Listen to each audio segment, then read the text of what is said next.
샬롬 평안하십니까? 4월 12일 월요일 큐티 함께 하도록 하겠습니다. 오늘 우리에게 주시는 하나님의 말씀은 히브리서 12장 1절로 13절의 말씀입니다. 우리가 잘 알고 있는 유명한 말씀이죠. 처음에 시작하는 것이 바로 구름같이 둘러싼 허다한 증인들이 있다라고 시작하고 있습니다. 그 이전에 볼 수 있는 우리 내용은 믿음의 증인들이 어떠한 자세로 그 믿음을 지켰는지를 이야기를 하면서 그 모범을 따라서 우리도 인내하며 나가야 한다라는 것들을 이야기하고 있고, 특별히 우리의 인내하는 삶에 대해서 믿음의 경주, 인내의 경주라는 내용을 연상을 시키고 있습니다.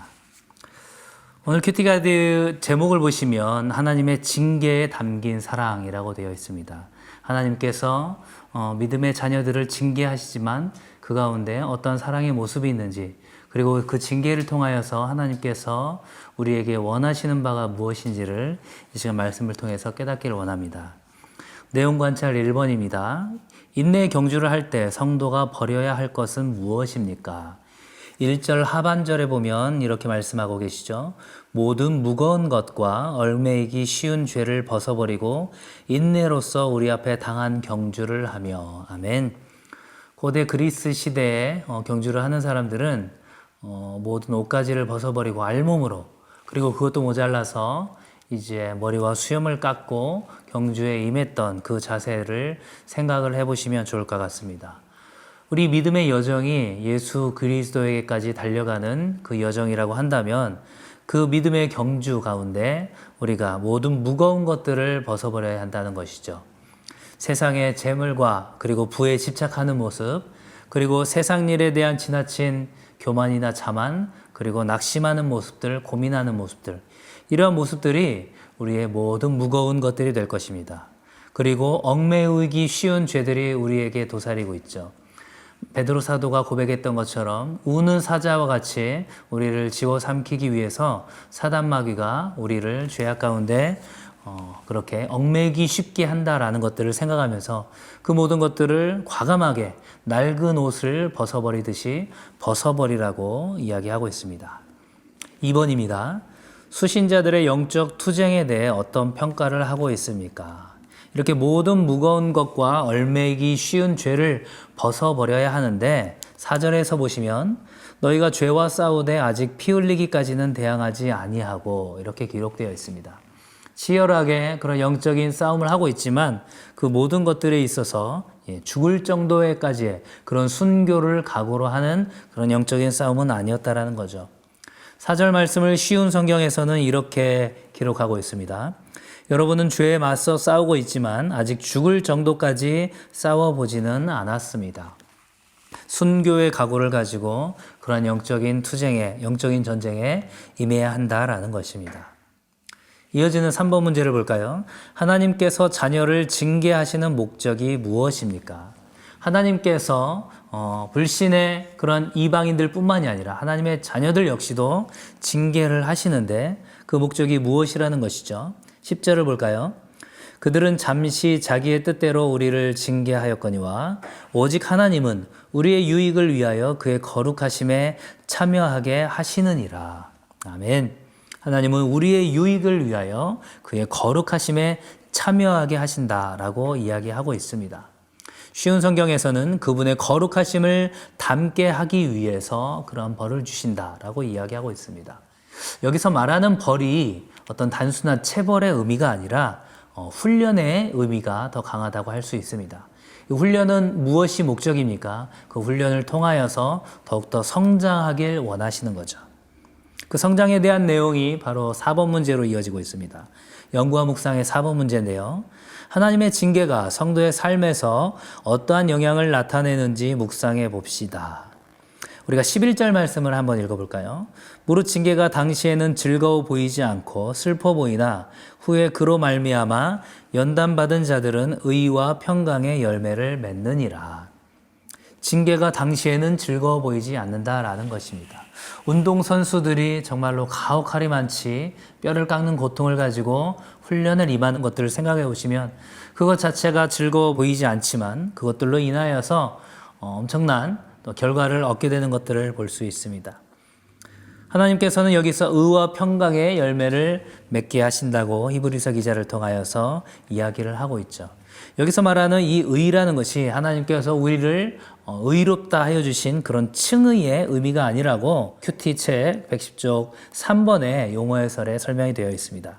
제가 한번 읽어보겠습니다. 칭의의 순간에 주어지는 의가 아니라 신앙의 경주를 모두 마친 자에게 주어지는 완전한 의를 말하며 사도 바울은 의의 면류관으로 표현한 바가 있습니다. 결국은 완전한 의, 완전한 평강을 우리에게 주신다라는 것입니다. 이 완전한 의와 평강은 우리가 예수 그리스도의 재림과 심판의 날에 온전하게 영화롭게 될 때에 우리가 얻게 되는 그러한 삶의 열매겠죠. 메시지 성경에서는 이 부분을 이렇게 표현하고 있습니다. 잘 훈련받은 사람만이 하나님과의 관계에서 성숙한 열매를 얻을 수 있습니다. 하나님과의 관계에서 성숙한 열매를 얻게 하기 위하여서 하나님께서는 우리를 징계하시고 그러한 징계는 단순한 처벌이 아니라 우리를 훈련시키는 것이다 라는 것입니다. 하나님께서는 거룩하신 분이기 때문에 하나님과의 온전한 교제를 위해서는 우리가 거룩해져야만 하는 것이고 거룩하지 못한 우리의 모습을 하나님께서 훈련시키는 것은 너무나도 당연한 것이다 라고 생각을 할 수 있을 것입니다. 마지막 적용 부분을 한번 살펴볼까요? 5번입니다. 나는 고난과 아픔이 지속되는 삶으로 인해 하나님을 원망한 적이 있습니까? 신앙을 회복하는 데 어떤 점들이 도움이 되었는지 생각을 해봅시다.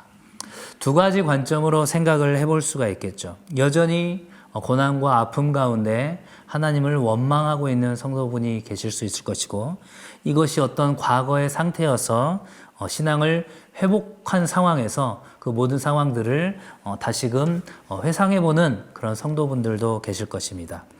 그 두 관점을 가지고 한번 생각을 해볼까요? 여전히 고난과 아픔 가운데 있다라고 생각하고 계시는 분은 적어도 이 지속해서 하는 이 원망이 그 대상이 하나님으로부터는 떠나지 않기를 소망합니다. 우리가 잘 아는 것처럼 욥이 엄청난 시련과 그런 아픔 가운데서 하나님께 수많은 원망과 또한 그의 질문들에 대해서 우리가 계속해서 생각해 볼 수 있는 부분은 한시도 하나님에 대한 그 대상 의식을 떠나지 않았다라는 것입니다.